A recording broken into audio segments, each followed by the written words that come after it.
በስመ አብ ወወልድ ወመንፈስ ቅዱስ አሐዱ አምላክ አሜን። በክርስቶስ ክርስቲያን በወልድ ውሉዳን መንፈስ ቅዱስ ድማ መንፈሳውያን ዝተሰመኹም ስድራ እግዚአብሔር አምላክ አዝዩ ዘፍቅረኩም ከምኡ ድማ ንእግዚአብሔር ተፍቅርዎ ክቡራት አቦታት አደታት ኣሕዋት ኣሓት አበብ ዘለኹሞ ሰላም ናይ እግዚአብሔር አምላክ ድሙቕ ሰላምታይ ይብጻሕኩም። እንኳዕ ንኹላትና ናብዚ ክቡር ናይ ጎይታናን መድሓኒናን ኢየሱስ ክርስቶስ ዝተጠመቐሉ ዕለት ናይ ምስጢረ ስላሴ ዝተገልጸሉ ጎይታና ዝተጠምቀሉ ዕለት ብሰላም እንኳዕ ኣብፅሓና። እግዚአብሔር ኣምላኽና እቲ ለዋህ እግዚአብሔር ዓብ ከምዚ ሎሚ ናብዚ እዋን እዚ ናብ ሰዓት እዚ ብሰላም ኣብፅሐና ኢልናዮ እሱ ድማ ብሓቂ እሙን ኣምላኽ ስለ ዝኾነ ከምዚ ኢልና ክንፀንሕ ብሂወት ስለ ዝሓለወናን ስለ ዝረዳእና ስለ ዝጓሰየና ክብርን ምስጋናን ውዳሴን ኣምልኾን ስግደትን ክብርን ዘላለም ዓለም ንዑ ይኹኖ ኣሜን። ሎማዓንቲ ድማ ከም ፍቓድ እግዚአብሔር ኣምላኽ ብዛዕባ ፅባሕ ሶኒ ጥምቀት ናይ ቤተ ክርስቲያንና ዓመት መፀ ጥምቀት ናይ ጎይታናን መድሓኒናን ኢየሱስ ክርስቶስ ዝተጠምቆ ብኢደ ዮሃንስ ዓመት እንዝክረሉ ክብረ በዓል እሞ ከም ፍቓድ እግዚአብሔር ሎማዓንቲ ድማ ብዛዕባ ጥምቀት ኣርእስቲ ሒዘ መፅእ ኣለኹ ማለት እዩ። ኩላትና እግዚአብሔር ኣምላኽና ክምህረና ናይ እግዚአብሔር ኣምላኽና ቅዱስ ፍቓድ ይኹን ኣሜን። ናይ ሎማዓንቲ ርእስቲ ትምህርትና ወንጌል ማቴዎስ ምዕራፍ 3 ፍቕዲ 16 ዘሎ ያው ቃል እዩ። ሰማያት ከዓ ተኸፈተ ዝብል እዩ። ስለዚ እነሆ ከዓ ሰማያት ተኸፍተ ይብል ማለት እዩ። ወንጌል ዮሃንስ ምዕራፍ 3 ፍቕዲ 16 እነሆ ከዓ ሰማያት ተኸፍተ ናይ ብሓቂ ኣብዚ ዕለት እዚ ሰማያት መቸም ኩላትና ከም እንፈልጦ ሰማያት ክኽፈት ዝኽፈትን ዝዕፀን ኮይኑ ዘይኮነስ ንዓና ብዝርዳእና ቋንቋ እዩ እምበር ሰማያት ይኽፈት ወይ ይዕፆ ማለት ኣይኮነን። ዝኽፈትን ዝዕፀን እውን የብሉን። እንታይ ደኣ ከምቲ ናብ ሓደ ገዛ ወይ ናብ ሓደ ቤት ናብ ዝተፈላለየ ምስ ከፈትናዮ ሓደ ነገር ኣብኡ ዘሎ ፍቲ ገዛ ውሽጢ ዘሎ ዘይረፅ ፀንሐ ከም እንሪኦ ሰማያት ተኸፍተ ማለቱ ድማ ነቲ ዘይተረኣየ ዝነበረ ወይ ዘይተፈልጠ ዝነበረ ዝተፈልጠሉ ዝተገልፀሉ ዝተጋሃደሉ ዝተረኣየሉ ንምባል እዩ ማለት እዩ። ካብ ዕለት 29 ክሳብ ናይ 4 ጾም ዝኣቱ ኣስተርእዮ ተባሂሉ ዝግለፅ ብቤተ ክርስቲያንና ኣስተርእዮ ኢልናና ንፅውዖ ማለት እዩ። ወይ ድማ ኤጲፋኒ እውን ይበሃል እዩ ማለት እዩ። ኣስተርእዮ ማለት ድማ ምግሃድ ምግላፅ ምርኣይ ምፍላጥ ማለት እዩ። ስለዚ ስለምንታይ ከምኡ ተባሂሉ ቀዳማይ ልደት ናይ ጎይታና እቲ ዘይርአ ኣምላኽ እቲ ኩሉ ዝኽእል እግዚአብሔር ጎይታ ኣምላኽ ዝተገልፀሉ ዝተረኣየሉ ዝተዳህሰሰሉ ንዓይን ንዓኻትኩምን ክብል ካብ ሰማያት መፅኡ ንዓና ንኸድሕን ንሓጢኣትና ከርሕቕ ሂወት ክህብ ዋጋ ክኸፍል እቲ ዘይርአ ብፀቢብ ደረት ብውሱን ተኾይኑ ተወሲኑ ተራእዩ ማለት እዩ ተገሊፁ ነዚ ዝተገልፀ ነዚ ዝተረኣየ ኣምላኽ እምበኣረይ ተገሊፁ ስለ ዝኾነ ምግላፅ ተባሂሉ ኣስተርእዮ ኢልና ቤተ ክርስቲያንና ትነግረናን እንመሃረን ማለት እዩ። ስለዚ እቲ ቀዳማይ እዚ ኣብነት ምክንያት ስለ ዝኾነ ናይ ጎይታናን መድሓኒናን ኢየሱስ ክርስቶስ ምግላፅ በዚ ምክንያት ኣስተርእዮ ንብል ማለት እዩ። ከምኡውን ኣብ ቃል እግዚአብሔር እንታይ ዝብል ኣሎ? ሓደ እኳ ንኣምላኽ ዝረኣየ የልቦን እዩ። እቲ ኣብ ሕቑፊ ኣቦኡ ዘሎ ሓደ ወዱ ንሱ ኣግሃዶ ይብል ወንጌል ዮሃንስ ምዕራፍ 1 ፍቕዲ 18። ስለዚ ንሓደ እኳ ንኣምላኽ ዝረኣየ የልቦን እቲ ኣብ ሕቑፊ ኣቦኡ ዘሎ ሓደ ወዱ ንሱ ኣግሃዶ ይብል ማለት እዩ። ስለዚ ንእግዚአብሔር ዝረኣየ የለን። ስለዚ ኢየሱስ ክርስቶስ ግን ንሱ ስጋ ብምልባስ ካብ ቅድስት ድንግል ማርያም ተወሊዱ ካብ ስጋ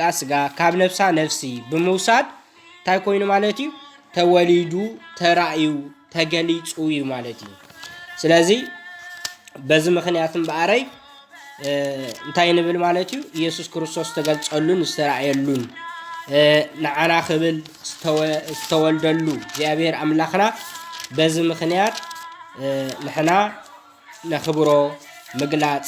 ንብል ማለት እዩ ከምኡን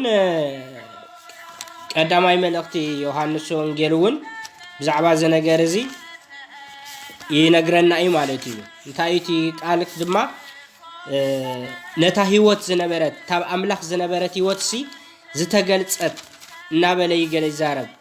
ታምስ አምላኽ ዝነበረ ዝተገልጸ ዝተራእየ ዝተዳሰሰ ንዕኡ ሪኢና ዝረአይዎ ሐዋርያት ብዕንቶም ዝረአይዎ ዝዳሰስዎ ነታ ሓቂ ህይወት ዝኾነት ዝረአይዎን ብዕንቶም ዝረአይዎ በእዳዎም ድማ ዝረምሰስዎ ኣብ አምላኽ ዝነበረት ሞ ዝተገልጸትካ መጀመርያ ዝነበረ ኢየሱስ ክርስቶስ ንሱ ከም ዝኾነ ከም ዝረአይዎ ከም ዝተንከፍዎ ከም ዝዳሰስዎ ይዛረብ ማለት እዩ ኣብ ቀዳማይ መልእኽቲ ዮሐንስ ምዕራፍ 1 ዘሎ ቃል ማለት እዩ ስለዚ በዚህ ምክንያትም በአረይ ኢየሱስ ክርስቶስ ተገልጸሉ ብምዃኑ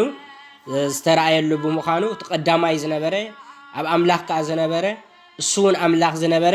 ኩሉ ከአብኡ ዝተፈጥረ ካብ ዝተፈጥረ ዘበለውን ብዘይብኡ ዝተፈጥረ ዘየልቦ ነዚ አምላኽ እዚ ተገልጸሉ ስለዝኾነ በዚህ ምግላጽ ኢልና ንሰሚስየም ማለት እዩ እቲ ኻላይ ኩላትና ኣብ ዕለት 11 ጥር ማለት እዩ ከም ፈልጦ ጎይታናን መድኃኒናን ኢየሱስ ክርስቶስ ኣብ ሩባ ዮርዳኖስ ከይዱ ምስተጠምቀ ሰለስትነት ናይ ስላሴ ይተገሊጹ ማለት እዩ ምክንያቱ እቲ ዘይፍለጥ ዝነበረ በሓድነቱ በሰለስቱን እዚ ኣብ እዚ ወል እዚ መንፈስ ቅዱስ ተባሂሉ ዘይፍለጥ ዝነበረ ክርስቶስ ምስተጠምቀ ግን እዚ ምስጢር እዚ ስለዝተገልጸ እንሆ ሰማያት ካ ተኸፍተ ኢሉ ማለት እዩ ቃል እግዚአብሔር ማለት እዩ ምስጢር ኣብ ወልድ መንፈስ ቅዱስ ኣብ ሓድሽ ኪዳን እዩ እዚ አቦ እዚ ወልድ እዚ መንፈስ ቅዱስ ኢልና ንዛረብ እምበር ኣብ ብሉይ ኪዳን ግን ብኸምዚ ፍሉጣት ኣይነበሩን ስለዚ ነቲ ዘይተገልጸ ዝነበረ ነቲ ዘይተራእየ ዝነበረ ምስጢር ክርስቶስ ኣብ ሩባ ዮርዳኖስ ምስተጠምቀ ጎይታናን መድኃኒናን ኢየሱስ ክርስቶስ ዮሐንስ መጥምቅ እናጠምቆ ኸሎ ስጋ ለቢሱ እናተጠምቆ ኸሎ ወልድ ማለት እዩ እግዚአብሔር ወልድ ስጋ ለቢሱ እናተጠምቆ ኸሎ ማለት እዩ እግዚአብሔር አቦ ድማ ኣብ ሰማያት ኮይኑ እቲ ዝፈትዎ ወደይ ንሱ እዩ እንዳበለ ከምስክረሉ ኸሎ ማለት እዩ ሳልሳይ ከዓ መንፈስ ቅዱስ በአርአያ ከም ርግቢት ኮይኑ ክግለጽ ክርአ ኸሎ ኣብ ዮሐንስ ርእስ ዮሐንስ መጥምቅ ኣብ ዮሐንስ መጥምቅ እንዳርእይዎ ማለት እዩ ኣብ ርእስ ናይ ጎይታ እናዓለበ ኸሎ ዮሐንስ መጥምቅ ከም ዝረአዮ በዚ ነገር እዚ ከዓ ተገሊጹ ማለት እዩ ቃል እግዚአብሔር እንታይ ዝብል ኢየሱስ ምስተጠምቀ ብኡ ካብ ማይ ወፀ ኖ ከዓ ሰማያት ተኸፍተ መንፈስ አምላኽ ድማ ከም ርግቢ ወሪዱ ኣብ ርእሱ ክዓልብ ረአየ ይብል መን እዩ ዮሐንስ መጥምቅ ማለት እዩ ኣብ ርእስ መን ኣብ ርእስ ክርስቶስ ክዓልብ መን እዚ መንፈስ ቅዱስ ማለት እዩ ስለዚ እቲ ከም ርግቢ ወሪዱ ዝብዘሎ ከም ርግቢት ኣምሰ ምስሊ ዳ እምበር ብቁሙት ዝወረደ ርግቢት ማለት ኣይኮነን ወይ ርግቢት መጽያ ኮነት ነፊራ ማለት እዩ ስለዚ ብግዜ ለይትን ተጠሚቁ ክርስቶስ ኣብቲ ግዜ ለይቲ ዕዋፍ ከም ዘይ ይንቀሳቀሳን ፈልጥ ኢና ማለት እዩ ስለዚ መንፈስ ቅዱስ እዩ እቲ ከም ርግቢት ኮይኑ ተገሊጹ ኣብ ርእሲ ጎይታናን መድኃኒት ክርስቶስ ዝኾነ መንፈስ ቅዱስ ዳ እምበር መን ኣይኮነን ርግቢት ብቁማ ኣይኮነትን ማለት እዩ ስለዚ ክርስቶስ እናተጠመቀ ኸሎ መንፈስ ቅዱስ ድማ በአርአያ ብምስሊ ከም ርግቢ ኮይኑ ክወርድ ከሎ ኣብ ርእሱ ክዓልብ ክርአ ኸሎ ማለት እዩ እዚ አብን ወልድን መንፈስ ቅዱስ ንርኢለና ኣብዚ ቀፂሉ ኻ እንሆ ድማ ብኡ ዝተሓጎስኩ ፍቱው ወደይ እዚ እዩ ዝብል ድምፂ ካብ ሰማይ መፀ ይብል ማለት እዩ ብኡ ዝተሓጎስኩ ፍቱው ወደይ እዚ እዩ ዝብል ድማ ካብ ሰማይ መፀ ይብል ማለት እዩ ስለዚ ኣብዚ ኻ ሳልሳዮም አቦ እግዚአብሔር ወልድ ድማ ክዛረብ ከሎ ንርኢለና ማለት እዩ ስለዚ ኣብዛ መዓልቲ ጥምቀት እዚኣ ናይ ስላሴ ናይ አብን ናይ ወልድን ናይ መንፈስ ቅዱስን ሰለስትነቶም በአካል ሰለስተ ማለት እዩ ከምውን ብስም ሰለስተ ብግብሩን ሰለስተ ኢልና ከም ንጽውዖም ማለት እዩ ብስም አብ ወልድ መንፈስ ቅዱስ ኢልና ሰለስተ ንብል ማለት እዩ ብግብሪ አብ ወላዲ ወልድ ተወላዲ መንፈስ ቅዱስ ድማ ሰራጺ ኢልና ከም ንጽውዖ ማለት እዩ ወልድ አቦ ተባሂሉ ይጽውዕ አቦ አይኮነን ወልድ እዩ አቦኻ አቦ እዩ መንፈስ ቅዱስ ካ መንፈስ ቅዱስ እዩ ሰለስተ ስም አለው ማለት እዩ ስለዚ በአካሉን ንርኢ ለና አቦ በሰማያት ኮይኑ እንታይ ክብል ከሎ ዝፈትዎ ወደይ ክብል ከሎ እግዚአብሔር መንፈስ ቅዱስ ድማ በአምሳለ ርግቢት ከወርድ ከሎ እግዚአብሔር ኢየሱስ ክርስቶስ ድማ ክጥመቅ ከሎ ማለት ሰለስተ አካላት ንርኢ ለና ማለት እዩ ስለዚ በአካል ብስም ብግብሪ ታይና ንብል ሰለስተ በሓድነት በህልውና በፍቃድ በአፈጣጥራ በምግዛእ በኩሉ በዚ ካ እንታይ ማለት እዩ ሓደ እዮም ማለት እዩ ኣብ አብን ወልድን መንፈስ ቅዱስን ምብልላጽ ምትዕብባይ ምዝያድ ዝበሃል የለን ለአኽን ተለአኽን ዝበሃል የለን ሓደ እዮም ሰለስቲኦም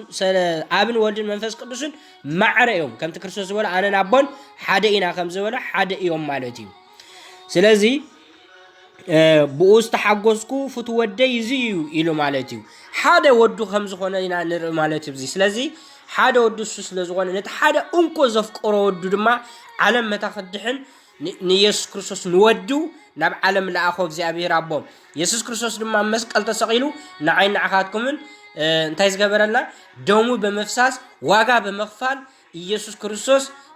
አድሒንና እዩ ማለት እዩ ዋጋ ከፊልልና እዩ ማለት እዩ ኢየሱስ ክርስቶስ ተጠሚቁ እንታይ ንጥንቀትና ባሪኹ ይወዩ ኢየሱስ ክርስቶስ ብምጥማቁ ንሕና ካ ከምኡ ከይድና ክንጥመቅ ከም ዘለና አርኢና እዩ ማለት እዩ ስለዚ እዚ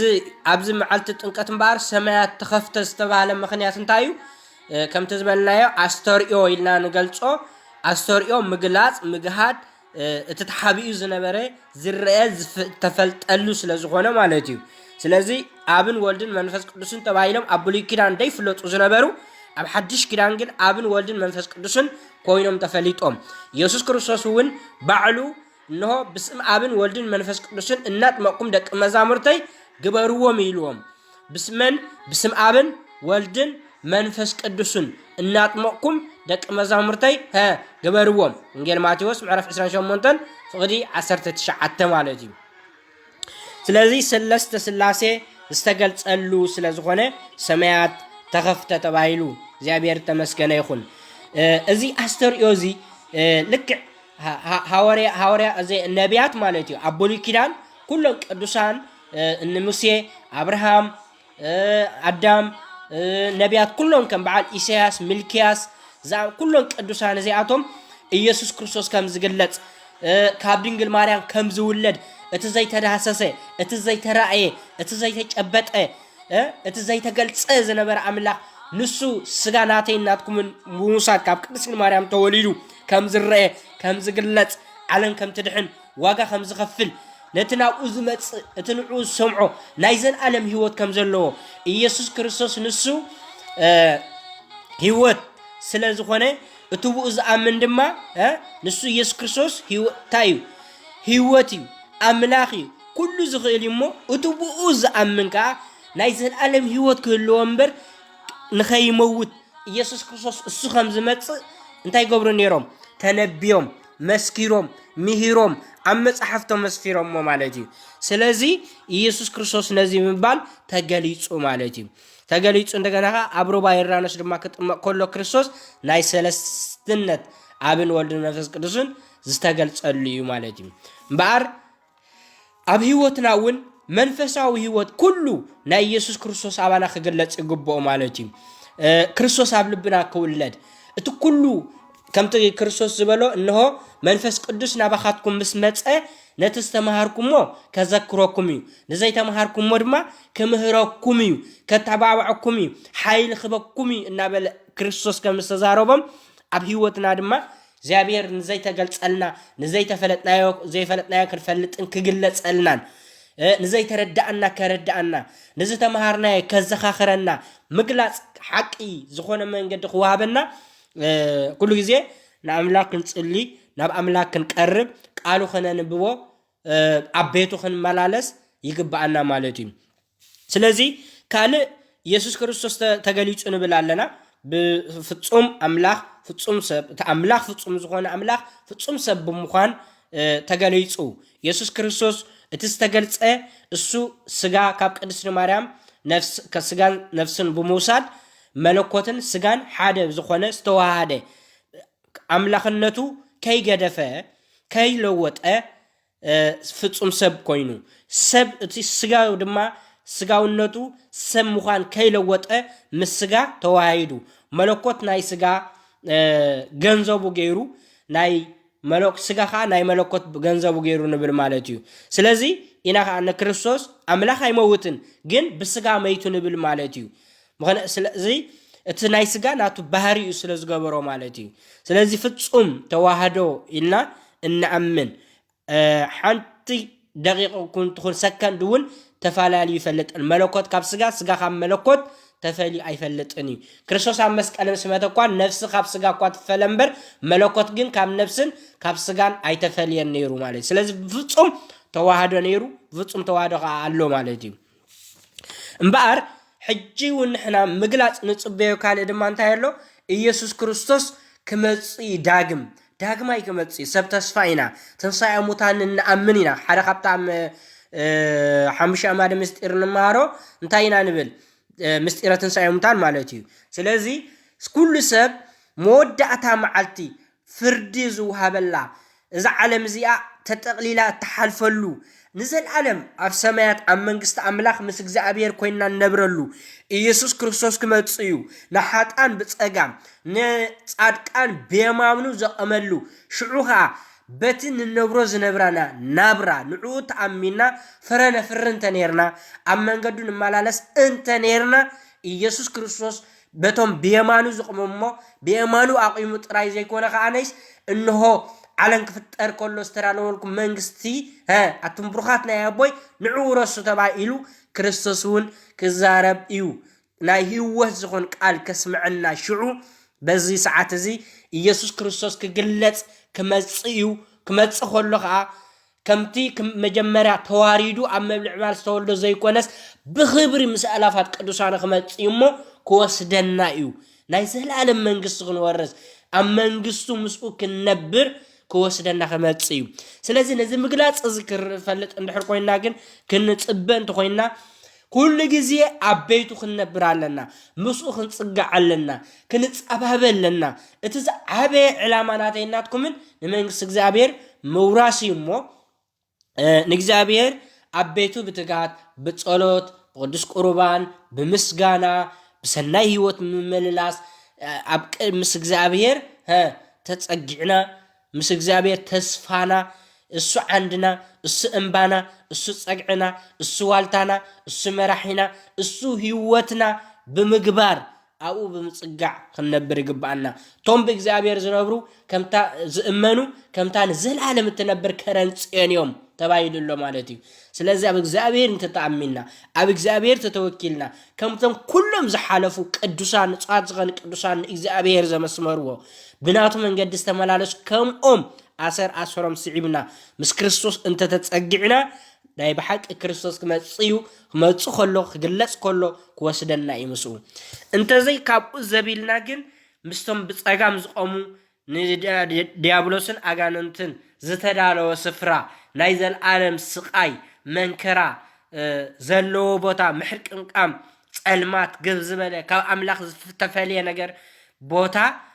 ኣብኡ ኢና ክኸውን ዕጫና ስለዚ ካብዚ ኸነምልጥ ኣለና እቲ ህይወት ዝኾነ ክርስቶስ እቲ ናይ ህይወትና ምንባር ትርጉም ዘለዎ ክርስቶስ ኣምላኽና እሞ ኩሉ ግዜ እቲ ዝተሓብአና ጸልማት ዘበለ ኩሉ ከባና ዘቢል እቲ ብርሃን ዘበለ ክግለጸልና ከምዚ ሕጂ ኣስተርእዮም ምግላጽ ንብሎ ዘለና ክርስቶስ ተገልጸሉ ናይ ስላሴ ተገልጸሉ ኣብ ህይወትና እውን ሰናይ ዘበለ ኩሉ ክግለጸልና ንኣምላክ ክንልምኖን ክንቀርቦን ክክእል ኣለና እግዚአብሔር ካገላጽ ምስጢር ናይ ኩሉ እዩ ማለት እዩ ስለዚ ዮሐንስ መጥምቅ ኩላትና ከም ንፈልጦ ካብ ኣቡኡም ካህን ዘካርያስን ኤልሳቤጥን ዝተወልደ እዩ ማለት እዩ ክውለድ ከሎ ድማ እዞም ክልቲኦም ስድራ እዚኣቶም ولا أقوى نبزح زمانات كسعر جن ولا تزينبرم نحدارم نقال كيدانون جنا أبكرم إجابر أمونات بمخان بمتصباي دليتهم زبلنا أملاق يحطون يروم زابير كا دحر خندي يزي صلوتهم بمسمع دسب بالولاد نزابير زسمر نسدرو زحقوس نصو قدس خونه نكريستوس أملاق كا زت أمق ولاد تواهبوهم مالتيو سلازي يوحنس مطمق نكريستوس أملاق نإجابير تايز جبر مالتيو دات أمقي مالتيو كمتي نبي إسياس قدنا إجابير تصرقو منقدون أقنعو إلو أبرخا زوج دمس أواج نغاري تباهيلو استنقرلو نسو يوحنسيو تباهيلو اللو مالتيو أقدمو أمعراف 4 تنبيت إسياس فقد سالسة دل جميرنا مالتيو بزعبا يوحنس مطمق السخمة سخم زخونة أكدم إجابير كا قدنا إجابير كتسرق مالت أم نفس وكف سب حتات رخصت زموت أم لخوتت آوت تأرثي تنقولا زتفلالي نأسبنتنا نزهياو زخونت بيت مقدس زركس كاب أملاك أزفلي مسك زابير حبرت زي قبر نجر ازي نجر زي كاب يوتنا أوتينا من قدخ نتأرق كريستوس أبلب نفس وكفنا كولد مسك زابير حبرت كلونا زابير كاب مس نفس وكفنا حبرت كلوسي قدم كريستوس يصرق نيرو مالتي سلازي غدنا እግዚአብሔር كتصرق كله نእግዚአብሔር ዝኸውን ልቢ ዝተዳለወ ልቦምሲ ከም እምን ዝተረረ ከይከውን ምክንያቱ እምን ተሃረንካዮ ተሃረመካ ሁሉ ወየ ተሪሪ ስለዚ አይሰምዕን ስለዚ ስኻጥራይኻ ትህሰ ማለት እዩ እምባር ከም ልብና አዚ ተሪሩ ከይህሉሲ كتصرق كدالو نكريستوس زدالو نكريستوس زقبل لبي متان كهلو بزي وانزي تايغبر نيرو مالتي منقد እግዚአብሔር نختصرغو تداليوم نكريستوس قبلو قدم كريستوس من انتايغبر نيرو نحزب املاح ناب كريستوس كمصو يصوع يعدم نيرو مالتي سلازي غا اب وانجيل يوحنس معرف حاره فقد شدشه زلو ياو قال املاح انتاي زبل حدا سبسي حدا باملاح استلاخه سب نبر يبل باملاح استلاخه حدا يوحنس زسمو سب نبره نسو مسكر كوينو كلهم بقوم انت قامنو بزعبا برهان كمسكر مصه برهان بزعبا برهان دا كمسكر مص انبر نسو برهان اي نبرن اتن كله سب زبره برهان حقي ناب عالم مصه اب عالم نبره عالم كابو تفطرت عالم جنا اي فلططون نابتم ناتو مصه اتم ناتو اي تقبلون نتم استقبلوا وزبلوا بسمو نزامنو كلن جنا ولد املاك خونو سلطان هابم يبل مالتي سلازي يوحنس مقمبار نسو مسكر كوينو كلهم بقوم انت خامنو من يمتن كلهم كل سب بملك እግዚአብሔር استفطر زبله علتو هاجرو حبرو قمتو بزي يقدس سب زبله كله بقو بتي هيوت زخون املاك هيوت متان كرخو بزي حقኛ برهان كامنو برهان متان كرخبو ببرهان كملالسو برهان هيوت زلعلماو كورسو بسمو بمئمانكا مسل ولدነት كرخو ناتو ولد كخونو سلازينها بكريستوس كريستيان بولدو ولدان زخوننا نبل مالتي سلازن كريستوس بمئمان ولدات نكريستوس بمسعاب كريستيان تبايلنا مالتي سلازي يوحنس قدم كريستوس እና ጸረገ ነቶም ህዝቢ ልቦም አትሪሮም ዘነበሩ መንገዶም ጸርግ ነሩ ስለዚህ ሎሙን ክርስቶስ ከመጽዩ ዝቅ መጽሐፍ ቅዱስ ተጻሒፉ አምነው ወከፍና ዘሎ መጽሐፍ ቅዱስ ሎሚ ዝጸናም በአረይ መንገድና ከነቅንዕ ህይወትና ከነስተኻኽል ቅኑዕ ናብራ ክንነብር መጽሐፍ ቅዱስ ተጻሒፉ ተቀሚጥ ተዋሂብና ዘሎ ቅኑዕ ናብራ ንተክሳጽን بسناي زخونه منجدن كم فقد املاخن متان نخن ملالسي تጻحيفو يوحنس قدم كريستوس زمصه كلاتهم بو متان كامنو بكريستوس بناي كريستوس متان كوديوم مصحف قدوس تጻحيف زلون كل سب بكريستوس متان كامن يتጻحيفنا بكريستوس امين خا منغستو ناي زلالم هيوت كم زلو كفلط كريستوس كمصيو كريستوس نفسه وقفنا كمص خوسدي كين كمص انت دا خوي كمص كله خوسدنا انت دا خوينو انت عن السبات كوينا خنصبك كم زلنا مصحف قدوس طبق غيرو ناي هيوت ናይ ሰናይ ዝኾነ መንገዲ ዘርእን ዝገልጽን እዩ ማለት እዩ ስለዚህ ክርስቶስ አምላክ ማዕረኽ እንደይ ስለዘፍቅር ሁሉ ሰብ ስለዘፍቅር ማንም ሰብ ከጠፍእ ስለዘይደሊ ንዮሐንስ መጥምቅ ቀቅድሚው ልቦም ከየትሩ አረስሪሶም ከጸንሑ ንአምላክ ቀበልዎ ቀቅድሚው ዝኸውን አገልጋሊ ኢኹ ማለት እዩ لمون مصحف قدوس كمتي يوحنا قدوس باولوس دبلو مصحف قدوس انتا يلو نعانا نتمرتنا نتكساصنا قنعنا بران منبارن زتتصحف يلو رومي معرف 15 فقدي 4 مبار اذا مصحف قدوس زي نعين اخاتكمن نقنعنا بران نكريستوس كنفلطون من مخنا كنفلطن نمنتاي تفطيرنا نمنتاي ننبرالنا مودعتنا انتايو كنحسب مودعتنا كنحسب مالتي ዝኾነ ሰብ ሎ መብዛ ዓለም እዚ እንታይ መወዳእታኻ እንታይ ውስኻ ክትገብሮ ትደሊ መወዳእታ ኣነስ ኣብዚ ክበጽሕ ትብሎ እንተልካዮ ዶክተር ክኸውን መምህር ክኸውን ወይ ገንዘብ ክሕዝ ገዛ ክዕድግ ቆልዑ ክወልድ ሓዳር ክገብር ጥራይ ዝውሰን ስለዚ እቲ ዝተረድኦ ሰብ እቲ ናይ ኣምላኽ ሰብ ግን እዚ ነገራት እዚ ኩሉ ናይ ግዜ ዓለም ናይ ዓለም መሕለፍ ዳምበር እቲ መወዳእታ መንግስቲ ኣምላኽን ጽድቁን መውራሲ ምድላይ ምስ ክርስቶስ ሕብረት ምህላዊ እቲ ቀንዲ ዕላማ ንኽኸውን ዝግብኦ ከምኡ ኢሉ ክርስቶስ ኣብ ወንጌል ማቴዎስ ምዕራፍ 6 ፍቅዲ 33 ካብ 32 ጀሚርና ተራንቢብናዮ ንስኻትኩም ሲ መጀመርያ መንግስቲ ኣምላኽን ጽድቁን ዳኣድለዩ ኢሉ ማለት እዩ ምክንያቱ እዚ ተኸዲንካዮ ዘለኻ ክዳን እቲ ትበልዖ ዘለኻ ምግቢ እቲ ትረግጾ ዘለኻ መሬት እቲ ትነብረሉ ዘለኻ ገዛ ኩሎም ክሓልፊዮም ኩሎም ክበኒኦም ናብዛ ዓለም ክትመጽእ ኮለኻ ክንመጽእ ኮለና ዘምጻናዮም ነገር የለውን ዞም ሒዝናዮም ዘለና ሕጂ ካብዞም ሒዝናዮም ዘለናውን ክንከይድ ኮለና ካብዛ ዓለም ሒዝናዮም እንኸይድ ወላ ሓንቲ ነገር እኳ የለውን ማለት እዩ ሒዝናዮ ዝመጸና ታዩ ተይልና እግዚአብሔር በመልክዑ በምስሉ ንጹሃት ቅዱሳት ገይሩ ይፈጥረና ነቲ ሒዝናዮ ዝመጸና ቅድስና ንጽህና እምበኣር ሎምኻ ንዑ ሒዝና በመንገድ እግዚአብሔር በመልላስ ናይ ዘላለም መንግስቱ ክንወርስ ንክርስቶስ በምእማን ኣብ መንገዱ በመጽናዕ ምስኡ በመሕባር ሕብረት በመህላው መንግስቲ ኣምላኽን ጽድቁን ክንደሊ መንግስቱ ክንወርስ ናይ ዘላለማዊ ህይወት እዚ ዳኣሉ እምበረይ ካለ ኣብ ምድራው ተወሲኑ ክተርፍ የብሉን ማለት እዩ ስለዚ መወዳእታና ክንሓስብ ይግባአና ስለ ምድራው ጥራይ ክንጭነቕ የብልናን ናይ ዓለም ምድሪ ዘበለ ኩሉ ሰብ ረቢሑ ንነፍሱን ተጥፋሲ እንታይ ጥቕሚ ኣለዎ ኢሉ ኢየሱስ ክርስቶስ ስለዚ እዚ ኣስተርእዮ እዚ ምግላጽ እዚ ጥምቀት እዚ ከነኽብር ኮለና ኣምላኽ ንዓይን ንዓኻትኩም ኢሉ ከም ዝተገልጸ ክንኣምን ክክእለለና በአብን በወልድን በመንፈስ ቅዱስን ተኣሚንና በአብን በወልድን መንፈስ ቅዱስ ብስሞም ተጠሚቕና ውሉድ ናቶም ክንከውን መንግስቱም ናይ ዘለኣለም ክንወርስ ሓድ ኣምላኽ ከም ዘለና ኣሚንና በኣምላኽና ክንእመን ስለዝደሊ እግዚአብሔር ኣብ ሩባ ዮርዳኖስ ተገሊጹ እዩ ኣብ ወልድ መንፈስ ቅዱስ ማለት እዩ ዮሐንስ መጥምቅ ንክርስቶስ ከጠምቅ ከሎ ማለት እዩ ባር እዚ ክርዳ እዚ ክንፈልጥ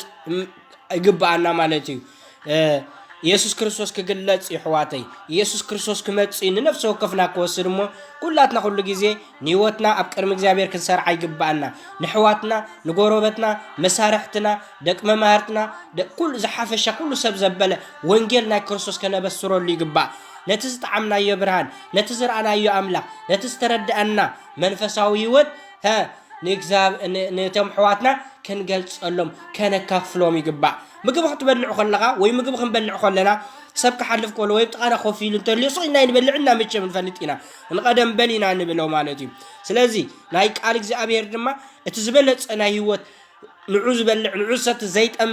ዘላለማዊ ህይወት ዘውርስ ቃሉ ከነስምዖም ከነካፍሎምን ይግባአና በኃይልን በጉራን ዘይኮነስ በትሕትናን በፍቅርን በስኒትን በአካይዳ ብኩሉ ሰናይ ዘበለ ከነርእዮም ይግባአና እሞ ነዚ ክንገብር እግዚአብሔር ብጸጉኡ ይደግፈና ስለዚ ንሕና ነምልኾ ዘለና ኣምላኽ ንሕና ዘለና እግዚአብሔር ከመይ ዝበለ እዩ ድንቂ ዝኾነ ኣምላኽ ኣዝዩ ዘፍቅረና እግዚአብሔር ምድሓንና ዝፈቱ ብርሃንና ዝፈቱ ጽድቅና ዝፈቱ ማንም ሰብ ክጠፍኦ ዘይደሊ እግዚአብሔር ከምዚ ዝበለ ኣምላኽ እዩ ዘለና ኣሕዋተይ ነዚ ኣምላኽ እዚ ከነምልኾ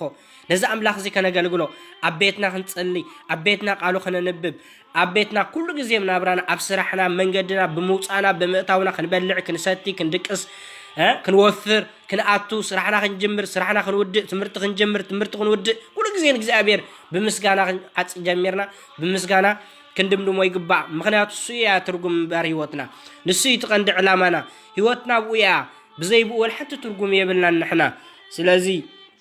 انت يوان نسيل وزلو انتايلو له أبى فقد شوعته تيوم كافريسان سرقان بزحاتنا ب تمقاتكم ومسرع يغرايلو كم زبلم اتم ولد اتمان كابتز مص قطعا كم تملقو من حبركم باركس ننسح زبق فرغبرو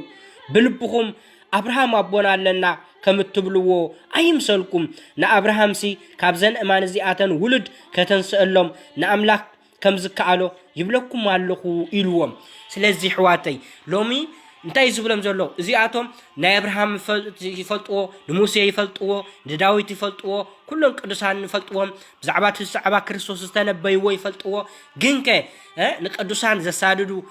زي نهاورياتون كومو لكلهم ز اغلغلت املاك زساددون زقتلو نزبيهم سلازي بسناي زي كلو كاب قطع خطور من نغركم يلوم مالجي سلازي لبكم انتي يلوم شعو ننسحز بك فرغبرو يلوم فرغبرو فريو تزي فريخات قرصيخا حنت غربسي تخيلكايا انت زي فريا انت زي تطعس تاخات غبرا قوريصكا اب حوتاتو سلازي زابير دما بملكو بمسلو فطيرنا كله ابتناتو منجد زين ملالس تخوينا كونتينا نخون زلنا مالتي موداتنا يصبقني سناي ነገር አይከውንኒ ስለዚህ ከምታ አብርሃም አቦናልና ትብሉ ዋይምሰልኩም زابيرسي انت غبر غلي كمو كابزم امان كتسي خيلي نعز خون ولد امان تبايلهم زلو انت امان يلوم زلو امان بقوم زنفلطو زي كونسي زي امنو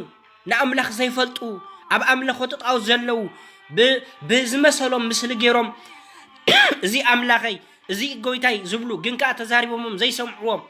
زي ريو زي دززو كلو ابو زنبرو حزبي كابون كتسي خيليلو بحق كريستوس مسمصتك كندي حزب اب املخو تطاو زنبره بكريستوس امين اب كريستوس مصيو اسرائيلوان كحسمو خلو كريستوس زي مقبالك ابي خلو عالم بملئتا خالقن كندي حزبتا تشحاتك بحطيات زنبرو كن كريستوس تقبلهم ميم كمت ابراهيم ابونا لنا تقولوا ايمسلكم يلوم بقى انا ابراهيم مسلو غبسنا يقول علقم يتبايلهم لوم ونحنا اب حطياتنا نبرنا كاب كريستوس تفلينا اب غويلا اب سخران اب املخ تطاوت اب استفلالي صرفن باسن حكوتن زلو كاب قدس قربان رحقنا كاب مزمور رحقنا كاب مسكانا رحقنا كاب قداسي رحقنا كاب مسكان املاخ رحقنا نبر ندعرلينا نحنا كو اورثودوكسينا مبالنا طراي كدحنا يكلنيو كمتي نحنا كو ابراهامنا نحنا كو سعبت ابراهامنا نحنا كو نتعامل ابراهام ابونا زملخ املاخنا نملخ بمبالهم طراي رحنو يقولونيهم كم يزبلهم زلو يوحنس تايدا فره يولهم الله بوخم ملالسلهم اقنع منقد خونو لهم سلازي نحنا ون كم كون لنا مالتي كريستوس مسمصه مسو كوسدنا ندحر كوينو مالتي سلازي امبار بزعلته زي غويتانان مدحانينا يسوع كريستوس زتطمقلو علت 11 ጥር مالتي يو مالتي زنا ذكرنا حق بزعي يزقال እግዚአብሔር አምላክ ለማንተ ዘያخلናዩ ገሊጽካ ይወዳአኒ ብዙሕ ዝኾነ ኣብዚ ንሁላትና ነፍስ ወከፍ ዝምህራሎ በሐፈሻ ሁላትና በገዛና ኮይና ምዕራፍ 3 ከሙን ምዕራፍ 1 ዘሎ ወንጌል ዮሐንስ ከሙ ሉቃስ ዚኦም ኩላቶም ሉቃስ ምዕራፍ 3 ካብ ፍቅዲ 18 ዘሎ ዮሐንስ ወንጌላው ካብ ምዕራፍ 1 ክሳብ ፍቅዲ 28 ዘሎ በሐፈሻ እዚ ኩሉ ከነንብቦ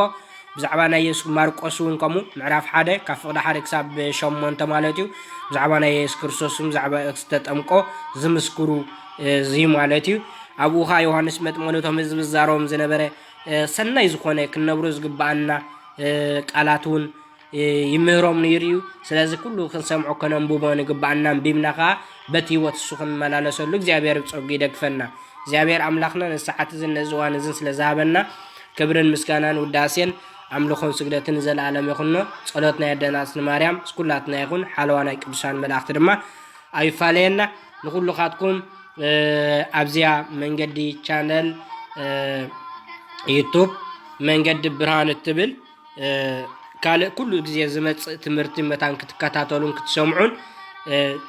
سابسكرايب بمقبار كتساتوفو يعدموكم مالتيو سلام زيابير بسكولاتنا يكون آمين